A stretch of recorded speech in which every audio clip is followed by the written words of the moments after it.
Hi, everyone. Welcome back to Taking the Lead. I'm your host, Ken Jacobs, principal of Jacobs Consulting and Executive Coaching. And as many of you know, most of you know, Taking the Lead is where I get the opportunity to interview respected leaders. They are mostly from the worlds of PR, comms, marketing, digital advertising.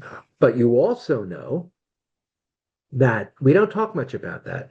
We talk much more about the what I call the science and the art of leadership. I think that's a lot more fun, right?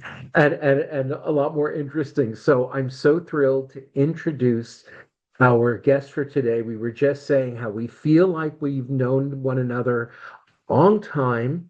That may be due to the shared connection with Patrice Tanaka, who we're both big fans of, and she, of course, has been a guest here.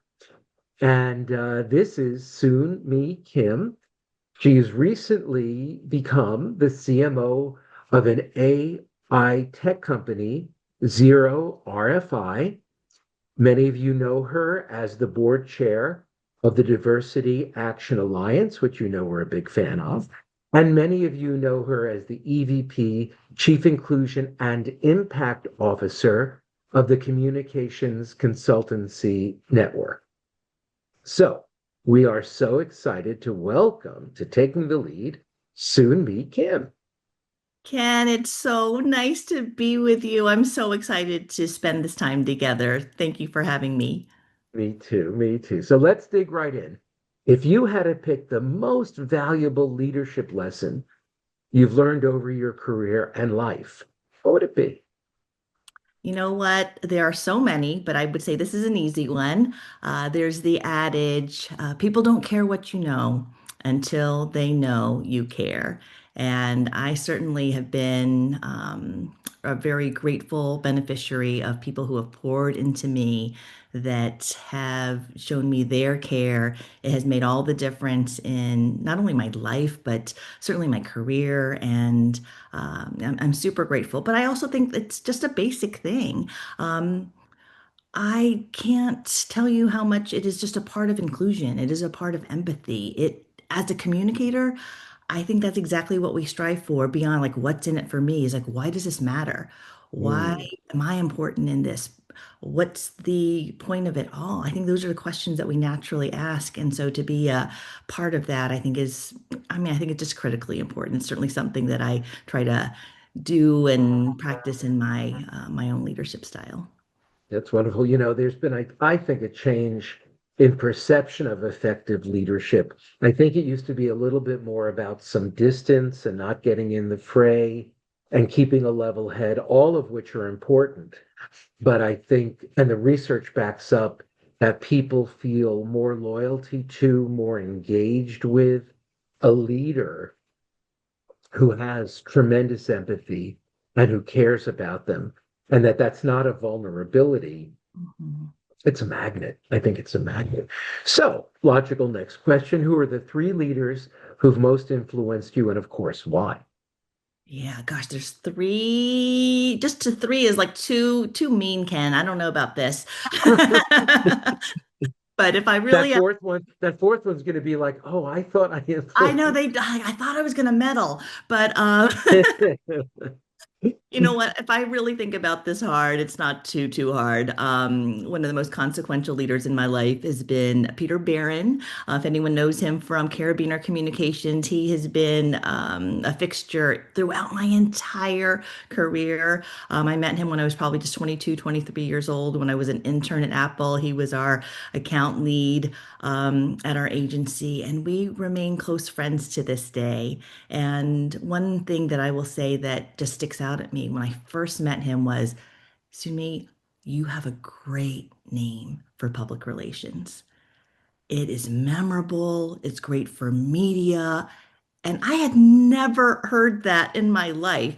If anything, I felt like my name was a liability. I had to spell it all the time. I was directly or indirectly told to like come up with a nickname or, some kind of adaptation. So to hear that and be affirmed is, of course, like the most amazing feeling. Another person I would say is Brad McAfee. Those who remember Brad when he was the Porter Novelli CEO, he I would say the way that I would describe his leadership style is he creates a culture of yes. So incredibly creative, but also expansive. And so to be in spaces where were not met with like, oh, we can't do that and for XYZ reason, but instead one of, yeah, let's try. It's amazingly empowering. And so that's hugely important to me. But I will also say, and I don't think he gets enough credit for this, is while there are and were incredible diversity and inclusion leaders of the time, he specifically, I think he's the first that I can think of, created that role in a global sense, but also Mm, specifically in a one that was on the executive team, reporting directly to him. And so he had a vision for that role. And I was fortunate enough to be in that capacity. And again, it changed the trajectory of my career. right. And the third, I will say, are my parents. So I couldn't not include my parents because they are just an example of um, people who love people, who host people, welcome people, create space for people, but also an example of both humility, but also incredible dignity. So Mm, I definitely draw on who they are, and I feel so fortunate that I was born to be their daughter. lovely. That's just lovely. And it's, going back um to your name. I know you grew up in the American South. Yes. So having read a little bit about your story, you were a bit of a rarity, I would think. For sure. I've spent my Yeah. entire life spelling my name. Well, it served you well. What lovely story. So, um, it is AANHPI Heritage Month starting in May. You're a very successful Asian American leader. So I want to ask you, what leadership lessons do you believe is the most valuable for Asian Americans, Native Hawaiians, and Pacific Islanders? Mm. Well, I'll say yay for celebrating the month. Uh, and of course, every commemoration should be a 24/7, 365 type of thing. And I'll say that I'm really in no position to speak for all Asian Americans, Native Hawaiians, and Pacific Islander. And I say that with respect because though that number may be small in the US, it is a representation of 60% of the globe and so many rich histories and cultures that really deserve so much. But what I will say is this, and this is not only true of those who identify with that category, but I think there's something so, so, so powerful about just knowing who you are, where you come from, and in both in industry, but in larger industry that really values confidence. I think confidence in the right things is something that is a beautiful addition to whatever the excellence of our craft may be, whether it's whether it's our networks and the things that we traditionally think are so, so, so important. I think that sense of like knowing who we are um, is invaluable. And it sounds like that's good guidance no matter what group you might consider Absolutely. yourself part of, right? Or Absolutely. relate to. Any other lessons business leaders maybe should be aware of, particularly during this month? Mm. I think a common conversation topic during this time tends to be about self-advocacy. And I truly think this is the case for those who come from a lot of collectivist cultures, is that it's very unnatural to be boastful and self-congratulatory. And I think those are kind of some of the elements of LinkedIn that's kind of annoying, to be honest. Um, and yet, I think it's so important to think about the reframe. And I know for me, one of the things that has helped me a little bit in terms of just thinking about self-advocacy is it's not about me. And when I remove myself from the picture, then it becomes so much clearer. So, for example, um, I think about those with who, because they advocated for themselves, they were actually advocating for me. And if I think about like, gosh, if I don't have this hard conversation right now that's super uncomfortable, then you know what? I'm leaving this hard conversation for somebody else down the road to Mm. have. I'm leaving this hard conversation for my daughters to have, or my colleagues to have. So if I think about it that way, it's a little bit easier for me to think about self-advocacy, not as my own advocacy, but advocacy for those who can identify with me and yeah, and what we stand for and what we represent. Well, this reinforces a theme we've shared here on the podcast that such a critical part of effective leadership is courage, Mm, right? Is having the difficult conversation, is having confidence, believing in oneself, even at times when it can be frightening. I mean, leadership can be frightening. And that's where I think you go deep and find that courage and say, I have been called to leadership because I think leadership is a calling. It's not mm, just a job or career, but mhm. leadership is a call. I've been called to this moment for a reason. And I've got to tap into that courage so that others have the bravery to show up, right? To show up. So that applies in a lot of things. Ken, if I could just build on that, I mean, Sure. I think also like leadership happens at all different levels. It's not a particular title. And in fact, being in, vaunted spaces, I can say that there's not always a lot of leadership going on. There's a lot of followership and not in the best sense. And so, yeah, when folks are really demonstrating leadership, regardless of what their, title or station is, I mean, that to me is true leadership. Absolutely, absolutely. So now let's talk a bit about DE&I. What should corporate DE&I executives and leaders be advising, guiding their C-suite executives to do in operating their businesses and communicating to all stakeholders during what is a challenging and polarizing time in the US? Ooh, this is such a hard question, Ken. Good, good, good. It's hard because I don't believe that diversity, equity, and inclusion is dead or has really gone anywhere, but it is bruised. And when I think about this work, it really falls into about three different categories right now. So, one I would say is witness protection. So, people really valuing the work, but needing to protect it in such a way so that it can move on. It might be, through word changes and things like that. So, I see that going on. But I would say a second category is what I would call figurehead. So, figurehead meaning like that people may have a certain role but has been defunded or under-resourced and making it very difficult for the work to happen in a substantive way. And a third category I would call compliance manager. So just really trying to like stay in the safe place given that, things are dangerous.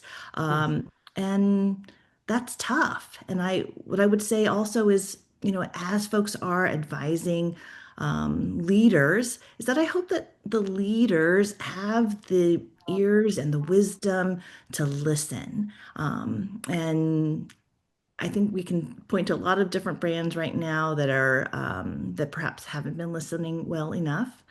And my true hope is that Well, I wouldn't even say it as a true hope. Let's put it this way. I'm actually sad that we have to continue making the business case. But we're in a place right now where we have to do this in new and fresh ways and stay close to the business at a time when, it's hard out there, for many reasons. So, yes, just to stay vigilant. Yeah, it's interesting you mentioned that because when I think back to the discussions we've had on taking the lead with DE&I experts and leaders, they always talk about make the business case, make the business case, make the business case. So there's Yeah. something absolutely in that. Yes. And it Yeah. maddens me because I think the business case is utterly obvious. Do you watch sports? Do you eat food? Then I think so.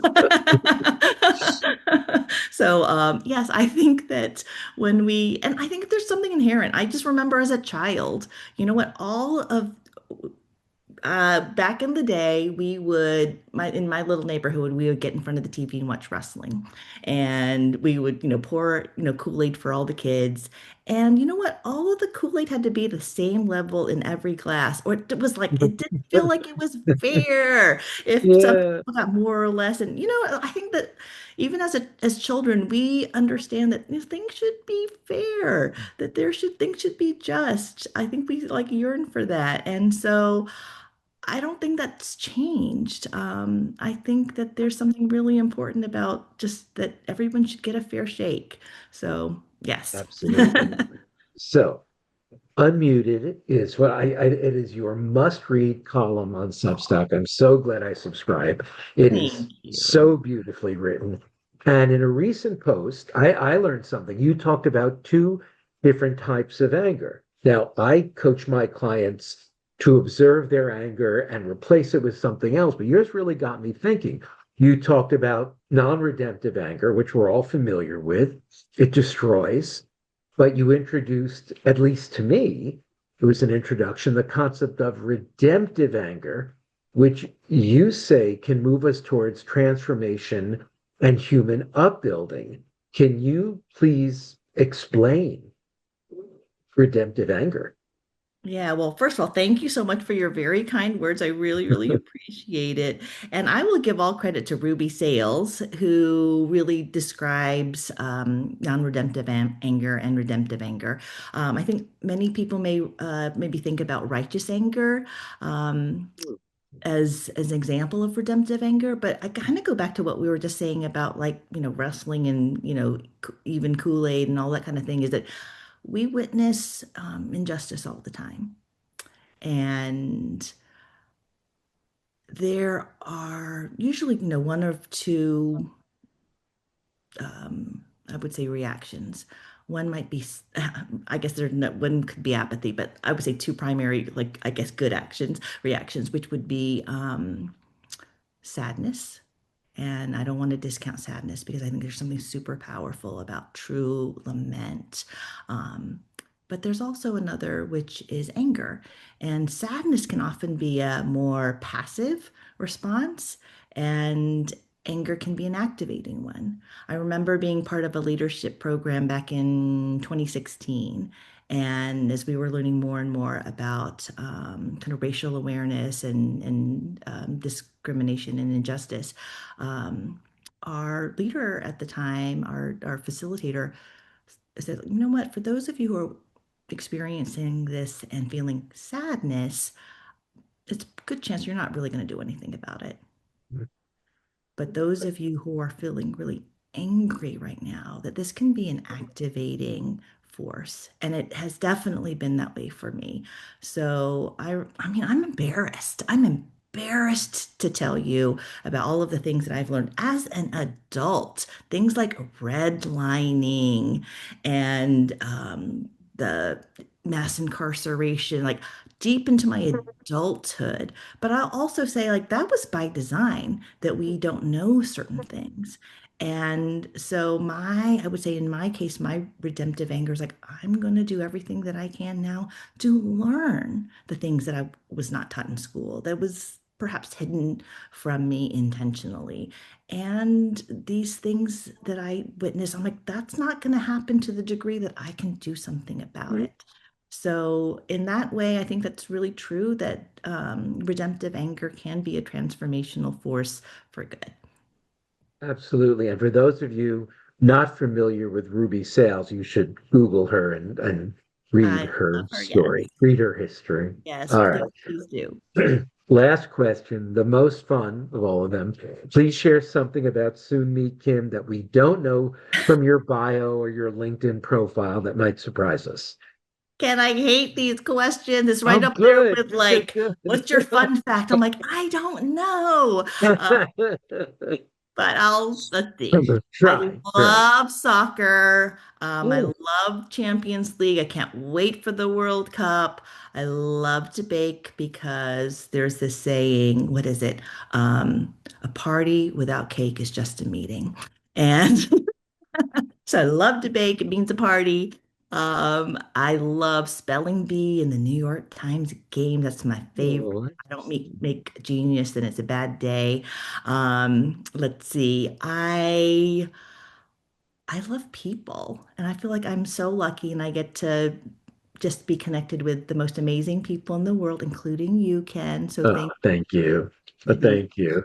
I think people know that about you. Okay, I think okay. from your writing and just the way you are and the way you talk about yourself and the way people talk about you, I think they kind of know that. Oh, well, you're too kind. Well, I'm about to start a new role that I'm very excited about. So Oh, yes, I'll please kind of say share. say again. Please share. Yeah. Well, I don't, I'm gonna be a little bit veiled until things are fully announced, but I'm going back to my tech roots a bit, to become the chief marketing officer for a company called Zero RFI, and it's a great organization intent on transforming the world of architecture, engineering, and construction. And so it's a ripe field for a lot of innovation and creativity. So I'm really excited for that. And the final thing I'll say is despite everything that is going on in this world that I know is challenging, I feel very hopeful. That is great. I hope that is contagious to me and our viewers. Oh, I think these are remain uncertain times, but there's a lot to be said for hope and optimism. And it's easy to fall into negativity, but then you stay there, right? You stay there. And hmm. I think once we go into the, well, what if, or that positivity, or believe that maybe we can make it better. If we tell our brains it's just awful, the brain says, okay. But if we tell our brains that there might be something brighter, and in particular, there might be something I can do, your brain says, okay, let's dig in. The brain is just a remarkable, remarkable thing. This has brought us such joy. If people want to reach you, how can they do that? How can they reach Oh you? my What's the gosh. best Well, way? please reach out on LinkedIn. That's certainly a way. And yeah, find me on Substack. My newsletter is unmuted. And I think those are probably a few good places. And let's just keep going from there.